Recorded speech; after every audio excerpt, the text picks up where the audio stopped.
In JoJo's Bizarre Adventure Part 5 Golden Wind, the main group, Passione, was designed to feel like a group of closely knit friends, be it in their interactions during the 5+1 arc, or just how they play off each other as the story developed. And luckily, Giorno, being the charismatic enigma that he is, managed to blend into the group perfectly, becoming great friends instantly with most of the cast. With exception to Abacchio, of course. Though this luxury wasn't present for the other tag-along Passione picked up in their adventures around Italy. This being the boss's daughter and Passione's own wannabe, Trish Una, and her stand, Spice Girl.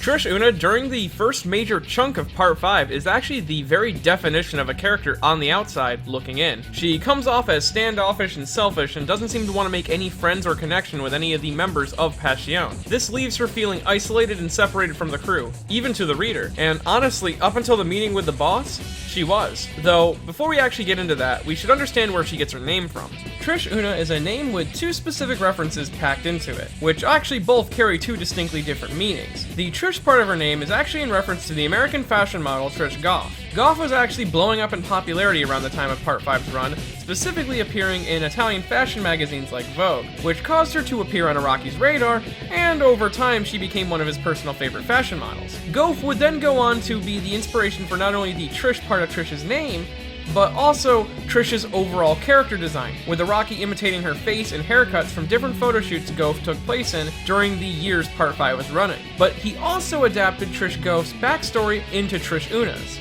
As you see, Trish Goff started off as a child devoid of any aspiration of becoming a model. She actually wanted to become a classical musician, but one day when she was 15 years old, she was swept up her feet and into the world of modeling by a recruiting agent who found her, thought she looked cute enough to make it in the business, and signed her with promises of fame and glory. Goff ended up falling into something that she didn't have any passion for originally, but over time she did learn to grow and enjoy doing it, and her looks did help her rise through the world of modeling really quickly. She was in Vogue and Victoria's Secret fashion shows all at the young age of 19. And all of this is actually perfectly reflected in Trish Una's brief backstory. You see, Trish lived her life like every girl would. She went to school, she had a home, had a family, dreams, and even specific tastes in food. And then when she turned 15, her whole life was uprooted. Her mom had died, meaning that she had no family to live with, and then it was uncovered that she was actually the secret love child of Italy's biggest mob boss. So she was then scouted by Passione and put into a mob-style witness protection program, forcing Trish into a world completely new to her,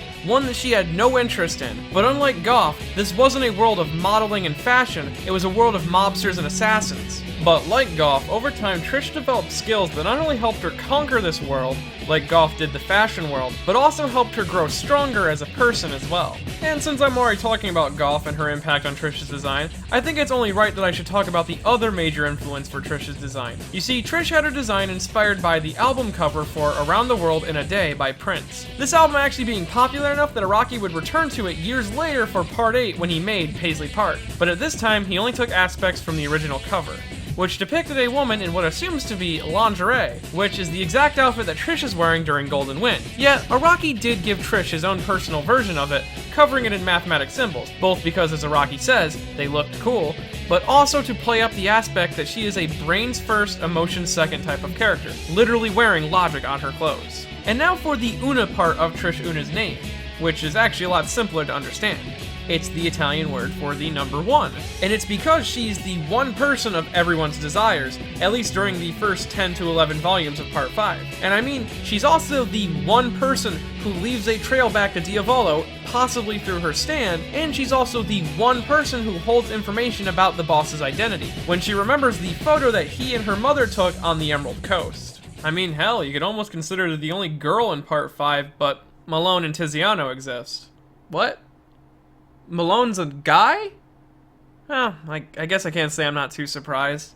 It's Araki, and he sometimes just draws very feminine. Tiziano's a fucking guy? What the fuck? She's also the only member of the crew to actually feel ostracized from the rest. I mean, Fugo does end up leaving the crew, but she's the actual one who feels like she's an outsider. And this is because Trish was actually designed to be an outsider, or a wannabe for Passione. And this is actually seen through a multitude of ways throughout the entirety of the part, either literally or metaphorically. And it makes sense that Trish chose Fugo right away to be the person to stay close to her. So the first aspect of her character that makes her appear ostracized is her standoffish and bratty nature that makes it so she can't connect with the rest of the group, and her acting more as a task for the crew to finish than an actual friend. And of course, her inability to perceive stands makes her an outsider to the world of stand battles all going on in front of her, all deciding her future and her fate. And she ends up being the only member of the crew besides Giorno, someone who is also an outsider, to have her name function fundamentally different than the entirety of Passione, with her name not including any reference to an Italian food dish.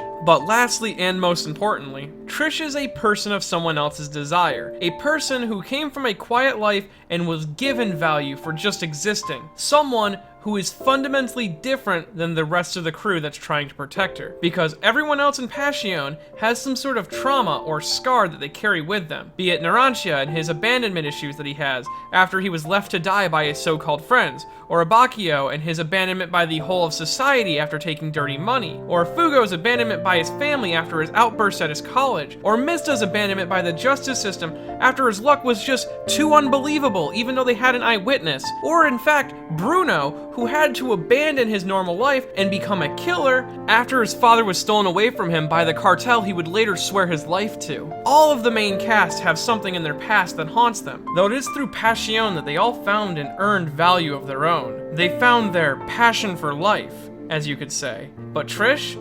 She didn't have anything like this. She didn't have trauma to hold on to. She didn't have something to fight for. She wasn't passionate about anything. She was an outsider looking in on a group of strangers that she couldn't relate to in the slightest. And you see, she wasn't designed this way for no reason. Even though all these aspects about her life point to her having no possible connection with the crew, she somehow fits perfectly within this group of misfits. And that's actually because she's a lot like everyone else in Passione, given the fact that she's hiding something deep down inside. She is absolutely terrified about meeting her father. She's just a scared child thrown into a world of magic superpowers and assassins, all because of some man she doesn't even love or care about, and she's shaken so hard to her core, but feels like if she shows any weakness, she might get pitied, or even worse, taken advantage of. So, Trish bottles up all of her emotions, hiding it with her bratty and bitchy attitude, only really opening up to one person in Passione, that being Narancia, the only member who wore his emotions on his sleeve and had little to nothing to hide.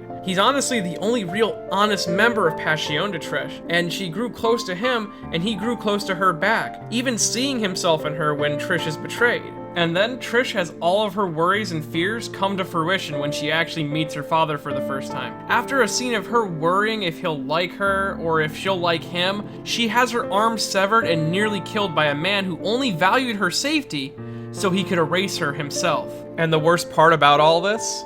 Afterwards, we learn that Trish knew this was all coming, that she was being brought to her own execution. She's known since Passione picked her up 2 months ago, because it began to trigger memories of her mother talking about her father and his desperate attempt to erase all of his history, which is what makes that elevator scene between her and Bruno all the more heartbreaking. Not only does she accept her own death, but she realizes Bruno has no idea what he's bringing her to. Hey, do you think I like my father? That's not something any family worries about. Yeah. You're right. That was silly. I don't need to worry about that at all. But thanks to the actions of Bruno and Passione, she did survive this encounter and was truly on an equal footing with the rest of Passione now. She no longer had no trauma to hold on to, because in that moment, she went from someone who was priceless, a princess of the underworld, someone that everyone considered valuable, to something that was worthless. She wasn't an object of desire like everyone had assumed. She wasn't a princess. She was less than garbage to Diavolo, something to be disposed of quickly. And this hardship helped toughen Trish as a person. And after this encounter, she swears to help locate and kill her father. She refuses to let this awful person and awful moment in her life hold her back. She found passion for living, something to strive for, and with that, she becomes a member of Passione. Also, with this passion to find and defeat her father and claim her future for herself, Trish grows a deeper understanding for not only just the crew, but herself. So much so that she unlocks her stand, Spice Girl, a stand that would embody all of Trish's rage and anger throughout her life, while also retaining her grace and dignity. She is, as Trish describes, a unique flavor of stan. And the stand would get its name from the English pop group Spice Girls, taking its greatest inspiration from Spice Girls' biggest hit, Wannabe, a title that played deeply into both Trish's character prior to the stand being unlocked, given that she was a wannabe for Passione, but also playing deeply into her character's development throughout the part. So the song is all about learning to live open and free and avoid commitment and just take life by the horns and go places, especially with it being littered with references to sex on ecstasy or enjoying a zig-a-zig-ah, aka a shittin' cigar, which actually is a recording booth joke that referred to something one of their producers claimed to be one of the greatest pleasures in life. In short, it's all about you